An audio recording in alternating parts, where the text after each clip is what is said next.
Pixar's characters aren't all perfect. In Disney, there is always a line between good and evil, whereas in Pixar, their characters can teeter between both. In Toy Story, Woody is kinda mean, and that's okay. People aren't just one thing, and Pixar wants to show that. The characters in Pixar are more often confronted with a choice between right and wrong that we get to watch them figure out. There. It's okay, Daddy's here. Daddy's got you. Disney has always been known to tell once upon a time fairy tales that are significantly more escapist. Pixar has always dealt with more mature and often painstaking what-if scenarios that reflect the real world back to us. Disney comes out with Frozen while Pixar tells stories such as Up and Finding Nemo. Everyone can be super. And when everyone's super, no one will be.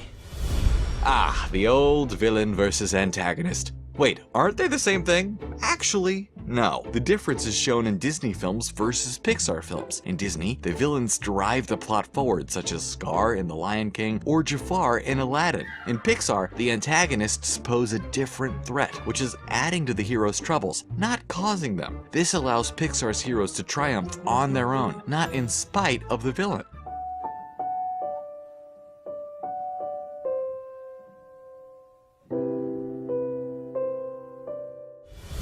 The approach to the opening of their films differs greatly. Disney seems to believe that if they let kids go without stimulation, including loud noises and fast images, kids will get bored. Pixar, on the other hand, takes risks in their openings, focusing on the emotional impact of images and story. Take Up or WALL-E as examples. There is barely any dialogue the first few scenes, but we don't lose any attention from the audience. If anything, it's more compelling.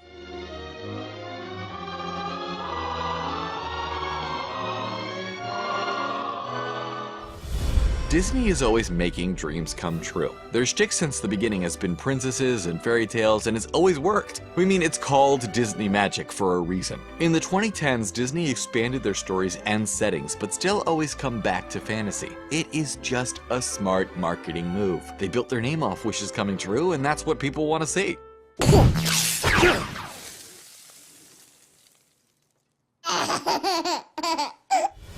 Why did The Incredibles 2 take 10 years to make? Pixar is known for not doing sequels, whereas Disney will greenlight any as soon as they see the success of the first. Now, however, Pixar is doing sequels, but only if the story is warranted. Disney even releases direct-to-video movies to get every last dollar, so that's why The Incredibles 2 took so long to make. They hadn't found the right story yet. Patience is a virtue. Hey, Ham, look, I'm Picasso. I don't get it. You uncultured swine.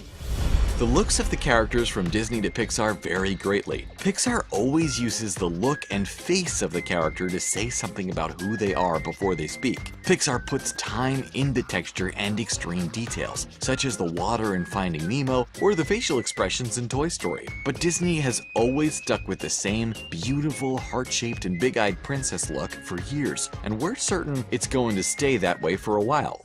There goes the baker with his tray, like always. The same old bread and rolls to serve.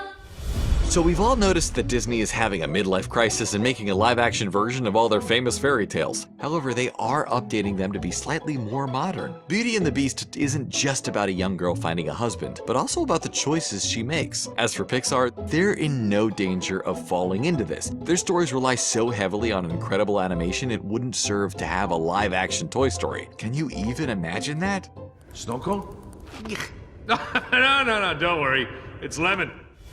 Despite Pixar's main audience being children, their films are always accessible to adults. Pixar leaves in little pieces of gold for parents, double-sided jokes and innuendos, but the main thing is the adult topics that are confronted, such as mortality and midlife crises. Just look at The Incredibles or Finding Nemo. The subjects can relate to almost anyone.